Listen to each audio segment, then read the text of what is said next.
Hey everybody, I'm Natasha from Russia. And let's just be honest with each other. This election season has been brutal.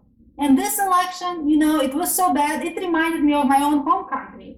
My parents brought me here 25 years ago so that I and my sister would have a better life here in America, in a more rational society. But you know what? This was the most irrational campaign ever. Things are so irrational, they are rational. I'm telling you. For starters, how did Donald Trump start his presidential campaign?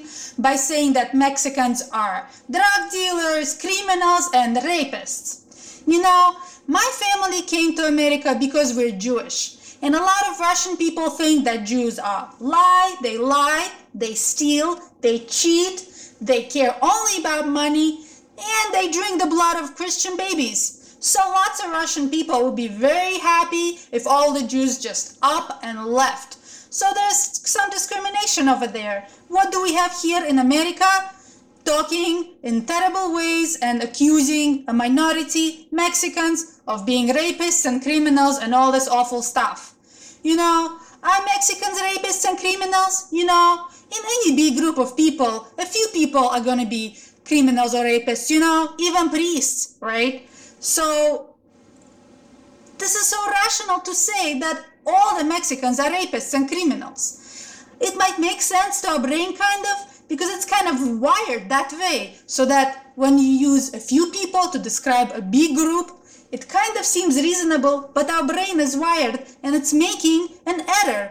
And scientists call it the group attribution error. So when Donald Trump would keep saying how bad all the Mexicans are, he was just manipulating our brains and the way we think. We just can't help it.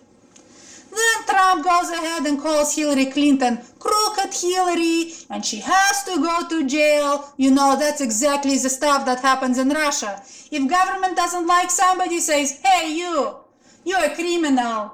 Next thing you know, this person's in jail for 8 years. How you like that? I thought we don't do things like that in this country, in America. And Trump would say it again and again and again. She has to go to jail. She has to go to jail. And our brains are wired so that if we hear something often enough, it just starts to feel true. It seems true. It may be true, it may be false, maybe a little bit of both, but we just can't help it. That's the way our brain works. And scientists call it the mere exposure effect. So, in effect, Donald Trump was manipulating our minds and making us think like it's true, like Hillary has to go to jail, like she's crooked. And if you ask me, even the FBI fell for it because they kept investigating her stupid email servers, even though they already found at least once or twice that there's nothing criminal.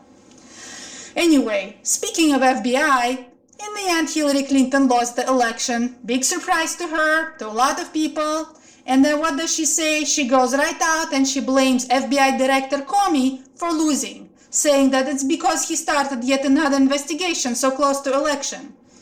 But what? Weren't there other reasons for why she lost? Why is she not talking about other things? Maybe, just maybe Hillary Clinton also did something to contribute to her own loss. But no, it's all Comey's fault, blah, blah, blah. Then that's another way that plays into how our brains are wired. We automatically want to take credit for the things we did well and not take responsibility for our mistakes. Scientists call it the self-serving bias. That's exactly what's going on here. She's blaming other people for her mistakes. And, in Russia, exact same things happens. When things go well, the leaders say, oh, I did a great job, pat myself on the back. If things go poorly, bam, blame the underlings. The next day they're fired. So anyway, I can go on and on, but we don't have all the time in the world. So let's just, think about it. Just how badly did politicians take advantage of our brains this election season? They took advantage of how we're wired, and we can't even help it. They manipulated our minds and they manipulated our beliefs. It was not rational. It was rational. Anyway, I'm here to tell you there's hope. There's hope. Go ahead, There's lots of stuff out there that you can learn about how your brain works and how it's wired, and go ahead and learn how to protect yourself from this kind of manipulation by politicians or used car salesmen or whatever, or there's lots of stuff, lots of people who try to manipulate us. So go ahead, check out intentionalinsights.org and share this video with your friends. And remember, my friends, be rational, don't be rational. Till next time, I'm Natasha from Russia.